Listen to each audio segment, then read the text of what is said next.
Chemical etching begins with two-dimensional CAD artwork.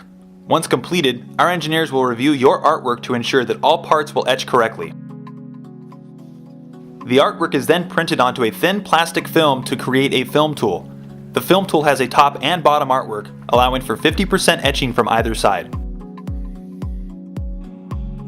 With the film tool complete, a worker prepares the metal for etching.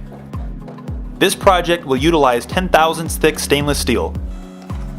Other projects can use a number of different alloys. Once cut to size, the metal sheets are fed into an automated pumice scrubbing machine. This ensures a consistent, clean, and brilliant metal finish.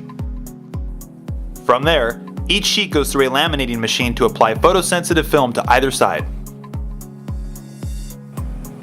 The metal sheet is then slipped into the proper film tool and fed into a vacuum exposure unit.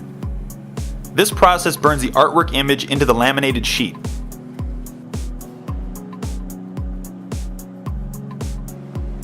After exposure, the sheets are fed through a developer that washes away any film exposed during the artwork process. After developing, the sheets are fed into the ferric chloride etcher. This machine sprays the top and underside of each sheet with jets of acid. After a precisely timed pass, the sheet is etched clean.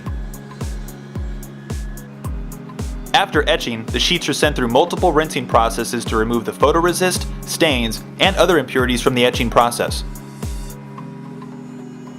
Every sheet is hand-dried during the first quality inspection. The second quality inspection ensures that tolerances were held along with a clean metal finish. During this process, a worker removes the cards from the sheet. Stacks of metal business cards are quickly polished to remove any burrs or oddities from the outside edge. When completed, your cards are packed with care and sent to your location.